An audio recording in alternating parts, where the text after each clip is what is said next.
Oi, gente, meu nome é Luísa e hoje eu vou conversar com você sobre os exercícios sobre Guerra Fria da matéria de História. O primeiro exercício que a gente vai falar sobre é do Enem de 2009. É uma coisa que eu sempre gosto de fazer nesses exercícios que tem enunciado, que tem um texto grande, é começar lendo sempre o enunciado para só depois ler o texto, porque assim, quando a gente for ler o texto, a gente já sabe mais ou menos que resposta procurar nele. Então vamos lá. Esta divisão europeia ficou conhecida como? Então a gente vai procurar, né, alguma divisão da Europa nesse período da Guerra Fria. Do ponto de vista geopolítico, a Guerra Fria dividiu a Europa em dois blocos. Essa divisão proporcionou a formação de alianças antagônicas de caráter militar, como a OTAN, que aglutinava os países do bloco ocidental, e o Pacto de Varsóvia, que concentrava os do bloco oriental. É importante destacar que, na formação da OTAN, estão presentes, além dos países do oeste europeu, os Estados Unidos e o Canadá. Essa divisão histórica atingiu igualmente os âmbitos político e econômico, que se refletia pela opção entre os modelos capitalista e socialista. Então, basicamente, como fala aqui no final, né, foi uma divisão política e econômica entre Oriente e Ocidente, nesse período da Guerra Fria, entre o capitalismo e o socialismo, né, que é algo marcante da Guerra Fria, essa oposição entre esses dois sistemas diferentes. Então, vamos dar uma olhada nas alternativas. Letra A, cortina de ferro? Sim, a cortina de ferro era essa divisão, que não era uma divisão, não era uma cortina, né, física de verdade, mas era uma forma metafórica de falar, porque realmente era como se existisse uma cortina separando completamente dois estilos de governo, político, econômicos completamente diferentes na Europa e que se opunham e que tinham rivalidade um com o outro, né? Que se manifesta, por exemplo, nessas ações militares, nessas alianças militares, a capitalista, a OTAN, e o Pacto de Varsóvia, a comunista. Então, a resposta certa é a letra A, mas eu vou dar só uma olhada nas outras alternativas para a gente explicar por que elas não estão corretas. Letra B, Muro de Berlim. Então, o Muro de Berlim, ele, apesar de ter sido um dos marcos da Guerra Fria na Europa, porque ele dividiu a cidade de Berlim entre a Alemanha Oriental e a Alemanha Ocidental, ele não foi exatamente o que dividiu a Europa, de verdade. A cortina de ferro é anterior ao Muro de Berlim. Lembrando que essa cortina de ferro não dividiu de verdade, né? Uma divisão metaforicamente falando, não é literal. Mas o Muro de Berlim ele foi esse símbolo, ele foi um dos marcos dessa divisão, mas ele não foi exatamente o nome da divisão, né? A União Europeia foi justamente a integração da Europa quase inteira, que veio nos anos 90, né, depois da Guerra Fria. A Convenção de Ramsar, ela não tem nada a ver, né, com essa divisão da Europa. Tanto ela quanto a Conferência de Estocolmo são conferências relativas ao meio ambiente, ao clima.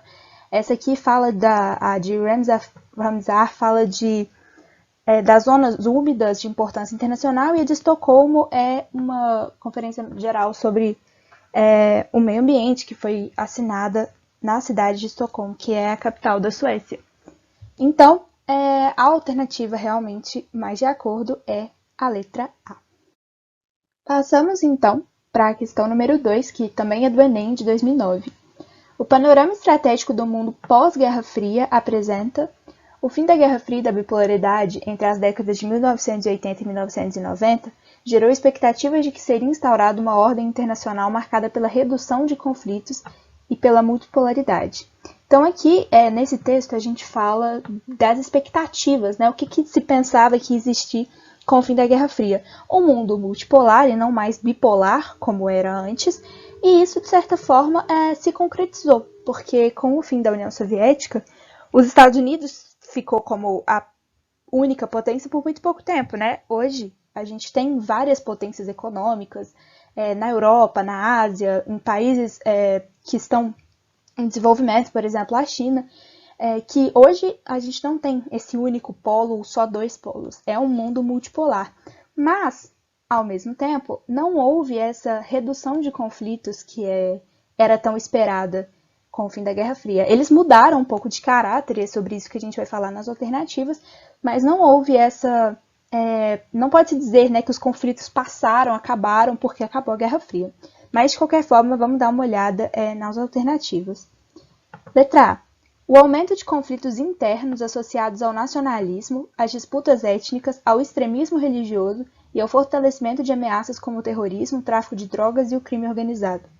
Isso é a cara, né, dos conflitos do século XXI, que são justamente os conflitos pós-Guerra Fria, que eles têm a ver com isso. São muitas guerras civis. A gente tem, por exemplo, em vários países do Oriente Médio, na Síria, algumas guerras que vieram com a Primavera Árabe, que é algo que a gente vai falar mais, né? Vocês vão ouvir falar mais na parte de mundo hoje, né? Da matéria de história.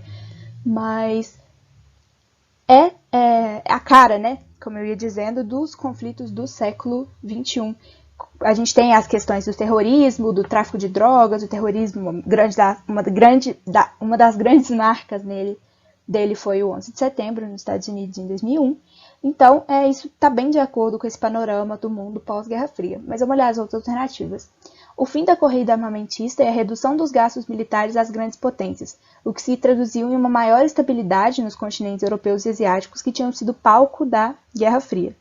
Então, primeiro, dizer que foi palco é algo só que a gente precisa estar um pouco atento, porque a Guerra Fria, por nunca ter se consolidado, né, em uma guerra direta, ela não tinha exatamente um palco. O palco dela era ideologicamente o mundo inteiro. E a gente não pode dizer, por causa daquilo que eu tinha acabado de falar, que houve essa maior estabilidade. Em muitos países houve, sim, mas em muitos outros, como por exemplo no Oriente Médio, que foi um dos exemplos citados, a gente ainda tem muitas guerras civis, muitas guerras entre países, entre grupos étnicos e etc. Então vamos para a letra C. O desengajamento das grandes potências, pois as intervenções militares em regiões assoladas por conflitos passaram a ser realizadas pela Organização das Nações Unidas, ONU, com maior envolvimento de países emergentes. Então, só uma coisa que é importante ressaltar aqui é essa questão do maior envolvimento de países emergentes. Ainda hoje, essa tomada de decisão e essas intervenções militares, elas ainda estão principalmente na mão dos países desenvolvidos, mesmo que os países emergentes tenham sim um papel atualmente.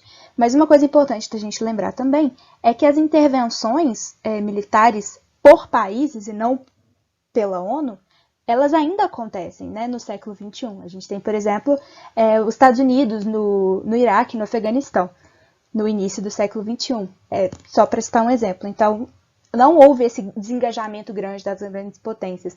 Elas continuam intervindo militarmente ou economicamente, mas principalmente militarmente, né, que é o que está focando na questão, em países ao redor do mundo.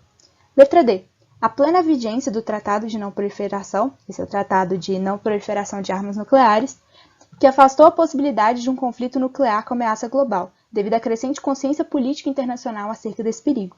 Outra coisa interessante da gente lembrar é que há pouco tempo estava tendo aquela discussão entre o Kim Jong-un, que é o governante da Coreia do Norte, e o Trump, que governa os Estados Unidos, né? E a discussão centrava muito ao redor dessa questão nuclear. A gente tem a questão do Irã também, que alega-se, né, que o Irã desenvolva armas nucleares, e isso tudo faz com que a relação dos Estados Unidos e Irã, principalmente, seja muito abalada. Então, assim, a gente tem, no contexto atual, sim, essas tensões nucleares, elas não passaram com o fim da Guerra Fria. E letra E, a condição dos Estados Unidos como única superpotência, mas que se submetem às decisões da ONU no que concerne às ações militares. Isso é exatamente o que eu tinha falado no início, isso não aconteceu. O mundo hoje ele é um mundo multipolar e não uma única superpotência. Então, a melhor alternativa é a letra A, tá ok? Então vamos para a próxima questão. Essa questão número 3 é da UFPR de 2009. Sobre o tema, é correto afirmar. Considere o trecho abaixo sobre a Guerra Fria. Apesar da retórica apocalíptica de ambos os lados, mas sobretudo do lado americano, os governos das duas superpotências aceitaram a distribuição global de forças no fim da Segunda Guerra Mundial, que equivalia a um equilíbrio de poder desigual, mas não contestado em sua essência. Então aqui ele está falando sobre esse período da Guerra Fria e sobre esse equilíbrio de poder, né, entre os Estados Unidos e a União Soviética, que é muito essa ideia de que por os dois terem muito poder, principalmente poder nuclear, né, poder, armas de destruição em massa, acabou nunca tendo um conflito direto. Então havia um certo, né, equilíbrio do poder, havia esse equilíbrio que segurava e fazia com que a Guerra Fria não virasse, entre aspas, né, uma guerra quente. Então vamos dar uma olhada nas alternativas sobre esse tema. Letra A. Os Estados Unidos possuíam maior quantidade de países aliados, enquanto a influência da União Soviética era maior quanto à extensão territorial total, o que equilibrava suas forças. Como eu tinha dito, o que equilibrava as forças não era determinado pela quantidade de territórios ou pela extensão de países que apoiavam um que apoiavam o outro. Não era essa a questão relevante no período. Letra B. Uma característica marcante da Guerra Fria é que, em termos objetivos, o perigo de ocorrer uma guerra mundial era mínimo, quase inexistente. Sim, era justamente o que eu tinha dito. Apesar de ter uma grande rivalidade entre essas duas potências, ter uma guerra mundial de verdade não era algo que tinha tanto risco de acontecer, justamente porque os dois países eles tinham tanto poderio que eles sabiam que se eles batessem de frente um com o outro, eles iam, né, ter consequências quase assim, acabar com a humanidade. Então, essa ideia era de que existiam conflitos indiretos, mas uma guerra mundial era quase inexistente o perigo dela ocorrer. Então, essa alternativa está bem de acordo com esse período. Mas vamos dar uma olhada nas outras alternativas. Letra C. Estados Unidos e União Soviética respeitavam a orientação do protocolo da ONU de não desenvolverem nem manterem arsenais nucleares durante a Guerra Fria. Então, eles justamente mantinham arsenais nucleares, tem até hoje ambos os países. Então, essa alternativa também não está de acordo. Letra D. Ao final da Segunda Guerra Mundial, Estados Unidos e União Soviética firmaram um acordo no sentido de não se atacarem mutualmente, nem aos aliados uns dos outros. Né? Então, não existia esse acordo de não se atacar. Como eu disse, era muito mais uma coisa prática. Ele não acontecia por causa dos efeitos que isso teria, não um acordo firmado entre os dois países. Mesmo assim, houve certos conflitos indiretos, né, envolvendo os aliados uns dos outros. E, por último, letra E. Durante a Guerra Fria, a propaganda foi pouco utilizada pelas duas superpotências como recurso para estabelecer limites nas ações do adversário. Pelo contrário, o que mais houve foi propaganda anticomunista nos Estados Unidos, anticapitalista da União Soviética e nos países capitalistas, nos países comunistas como um todo. Então, houve essa propaganda muito forte durante esse período. Então, o mais adequado para essa questão é realmente a letra B. Ok? Então, vamos para a questão 4. Essa questão é do Enem, de 1999. O período citado no texto, conhecido como Guerra Fria, pode ser definido como aquele momento histórico em que houve os 45 anos que vão do lançamento das bombas atômicas até o fim da União Soviética não foram um período homogêneo, único na história do mundo. Dividem-se em duas metades, tendo como divisor de águas o início da década de 70. Apesar disso, a história desse período foi reunida sob um padrão único pela situação internacional peculiar que o dominou até a queda da União Soviética. Três coisas interessantes de falar sobre esse texto. Primeiro, quando fala aqui do lançamento das bombas atômicas até o fim da União Soviética, está basicamente delineando, né, o tempo da Guerra Fria. O lançamento das bombas atômicas em Hiroshima e Nagasaki foi o marco final, né, da Segunda Guerra Mundial, e o fim da União Soviética, o marco final da Guerra Fria. E outra coisa interessante que fala aqui é essa situação internacional peculiar. Qual que é essa situação internacional peculiar? É justamente essa oposição entre Estados Unidos e União Soviética, esse desejo dos dois, né, de ter hegemonia, de ter o poder, o controle global, e como que isso era diferente, ter só duas potências, né, algo diferente do que existia até a Segunda Guerra Mundial, então uma situação peculiar, uma situação bem diferente. E só uma outra observação interessante é que esse texto, vocês veem aqui na legenda, ele vem do mesmo livro da questão anterior. Então, mesmo livro tratando desse período da Guerra Fria. Então, vamos dar uma olhada nas alternativas sobre a Guerra Fria. Letra A. houve corrida armamentista entre as potências imperialistas europeias, ocasionando a Primeira Guerra Mundial. Então, o período aí, né, não faz nenhum sentido, porque a Primeira Guerra Mundial começou em 1914 e a Guerra Fria ela é depois da Segunda Guerra Mundial. Então, não tem essa relação causa-consequência com a Primeira Guerra Mundial. Além disso, as potências envolvidas não eram as potências imperialistas europeias, que tinham ficado muito enfraquecidas com o fim da Segunda Guerra. Letra B. Domínio dos países socialistas do Sul pelos países capitalistas do Norte.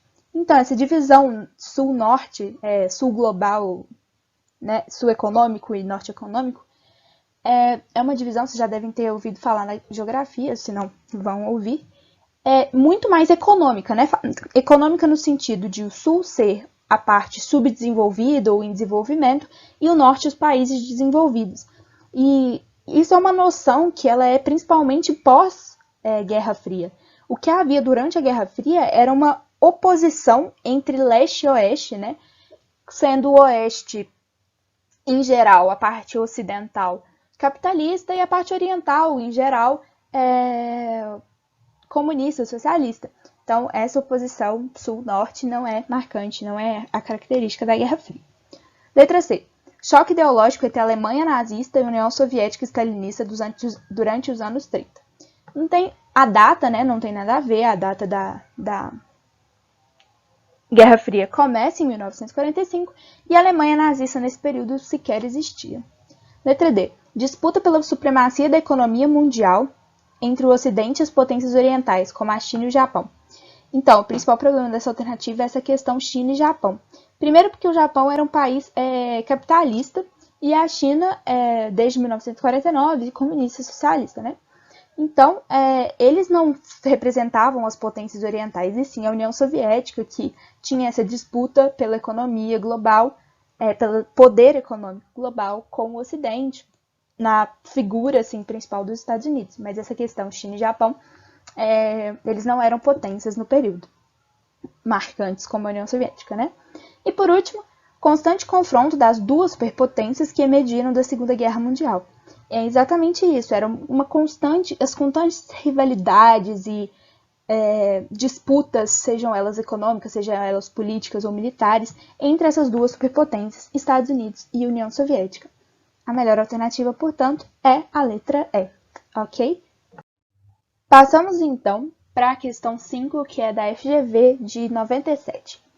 Qual dos tópicos a seguir não é uma causa deste plano? Vamos ver qual plano.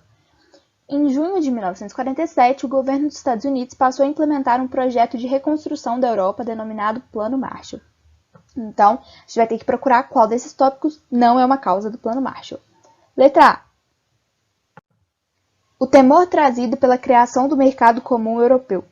Então, esse mercado comum europeu, ele surgiu muito depois do período de pós-Segunda Guerra Mundial. Ele é algo da década de 90 já. E não era isso que movia, né, a criação do Plano Marshall. Mas vamos olhar as outras alternativas. Letra B. O deslocamento do controle do capitalismo da Europa para os Estados Unidos e a sua crescente influência sobre os países europeus. É exatamente isso. A Europa foi bastante enfraquecida, perdeu muito dinheiro e muito poder com a Segunda Guerra. E os Estados Unidos, que estavam num processo de desenvolvimento muito acelerado, tinham muito dinheiro, acabaram tendo esse controle do, digamos, mundo capitalista. E para garantir esse controle ainda mais, foi implementado o Plano Marshall. Então, vamos olhar as outras alternativas. Letra C. A necessidade que a Europa tinha de reunir recursos para pagar o seu principal credor, os Estados Unidos, que lhe forneceram desde alimentos até materiais bélicos durante a Segunda Guerra Mundial. Sim, os Estados Unidos ele deu grande apoio econômico para a Europa durante a Segunda Guerra, então eles eram, né, os principais credores, e esse Plano Marshall, que visava ajudar a reconstruir a Europa, ele foi feito por causa disso. A Europa não tinha dinheiro para reconstruir a si mesma, e era interessante para os Estados Unidos que a Europa se reconstruísse, porque, caso contrário, se eles não apoiassem, poderia ser que a União Soviética ia aumentar seu poder na região. Então, essa necessidade da Europa de ter recursos foi um dos motivos para os Estados Unidos ajudarem, né, a Europa a se reconstruir.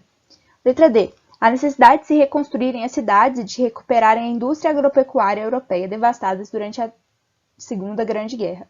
É exatamente isso que fala na alternativa C, né? A ideia é bem parecida. Então, esses mesmos fatores que eu já citei. Letra E, o interesse que os Estados Unidos tinham de fortalecer a ordem capitalista na Europa Ocidental e, assim, impedir a expansão do socialismo no continente. É exatamente o que eu tinha dito, né? Se ele não marcasse presença, talvez a União Soviética marcasse. Então, isso também foi uma das causas para a implementação do Plano Marshall, fazendo com que a melhor alternativa, a alternativa que indica algo que não foi uma causa do plano, seja a letra A. Não tinha nada a ver com esse mercado comum europeu que sequer existia no período.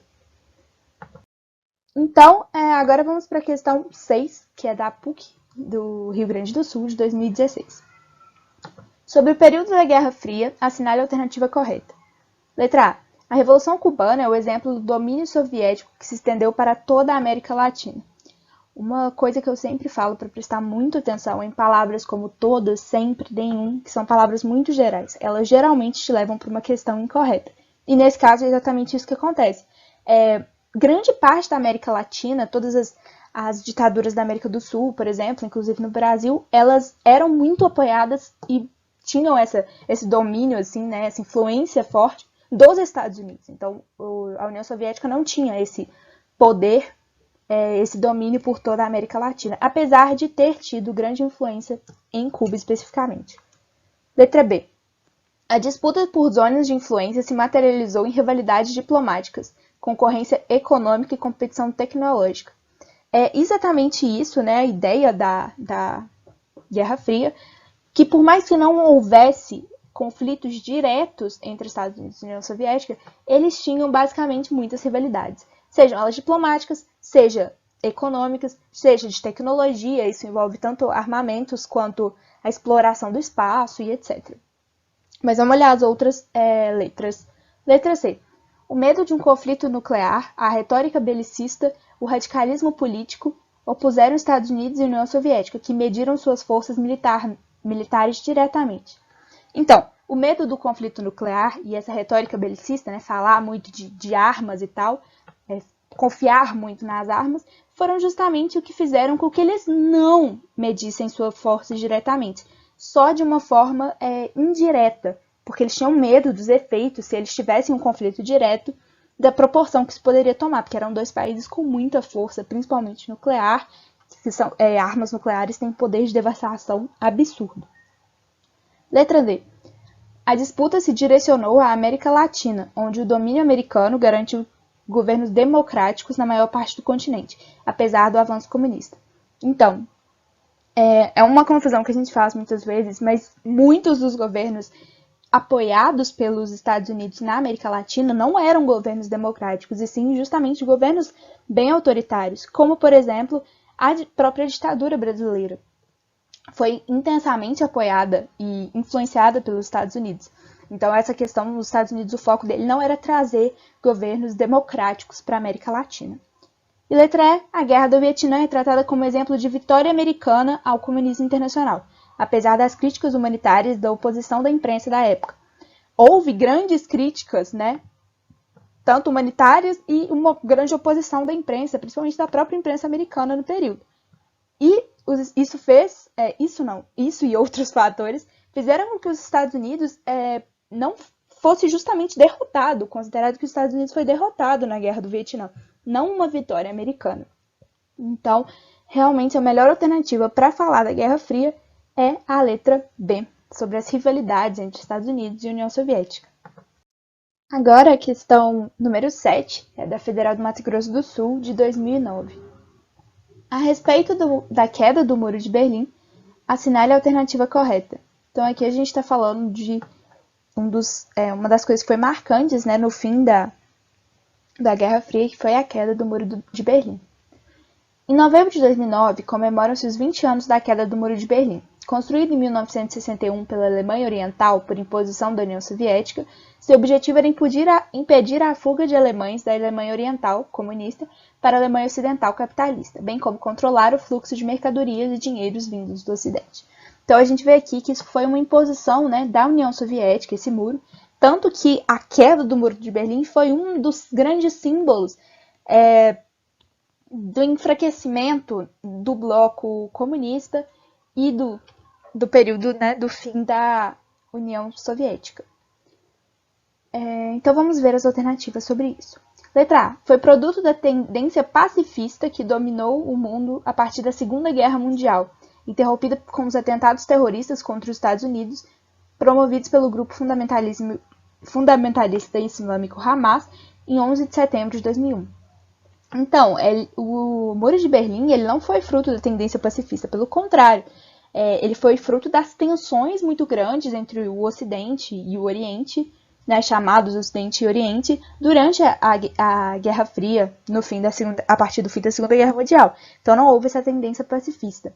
E algo só para pontuar também é que o grupo fundamentalista que assumiu, né, os ataques de 11 de setembro foi a Al-Qaeda no período, não o Hamas. Letra B. Evidenciou a crise política e econômica que assolava o bloco socialista desde o final da década de 70, especialmente a União Soviética, que, enfraquecida pela crise, tornou-se incapaz de manter o controle político-econômico sobre seus aliados do leste europeu. Era exatamente isso que eu tinha dito, né? Como que essa queda ela mostrou justamente o fim do controle, né? A diminuição, a incapacidade da União Soviética de controlar os seus aliados, de controlar o bloco comunista como um todo, já que a própria União Soviética tinha querido que o Muro de Berlim fosse construído. Então, a queda dele representa esse enfraquecimento muito grande, de forma que a alternativa B está correta. Mas vamos ver as outras. C. Corresponde ao marco inicial da Guerra Fria, confronto ideológico, político e econômico travado entre o bloco capitalista e o bloco comunista, que perdurou até a dissolução da União Soviética em 1991. Então, vocês veem aqui a data, ele foi construído em 1961. Já a Guerra Fria ela já vinha desde 45, de certa forma. Então, ele não foi o marco inicial, apesar dele ter sido um dos grandes símbolos da Guerra Fria. Não foi o marco inicial. O Muro de Berlim não foi o marco inicial. E a queda dele muito menos, né? Porque a queda mostra justamente o fim da Guerra Fria. Letra D.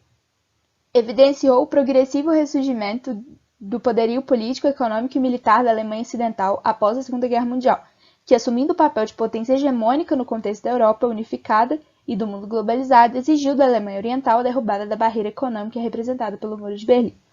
Então, primeiro a gente vê essa questão de após a Segunda Guerra Mundial, não foi após a Segunda Guerra Mundial, né? Foi algo muito a longo prazo, e também não havia esse papel de potência hegemônica da Alemanha no contexto da Europa, ali no finzinho da Guerra Fria. E então, não foi isso que foi marcante, o que levou à queda do Muro de Berlim. E, por último, letra E, foi o resultado de um ousado plano de reestruturação política e da economia da União Soviética, conhecido como Glasnost, que tinha por objetivo central reduzir a participação soviética em conflitos fora da Europa. Então, a Glasnost era um plano de reforma política da União Soviética, que era um dos jeitos, né, dela tentar se manter ali no panorama global, mas ele não tinha como objetivo central reduzir a participação soviética em conflitos fora da Europa, de forma alguma. Na verdade, o que significava, né, a ideia central dessa política era a transparência política na União Soviética e não a não intervenção em outros países. Então, a melhor alternativa realmente é a letra B. Tudo certo? Então, a questão 8 é da Estadual de Goiás, de 2012. No dia 13 de agosto de 2011, completou-se 50 anos do início da construção do Muro de Berlim, que separou a Alemanha Oriental da Alemanha Ocidental. O contexto histórico que explica a construção do muro foi...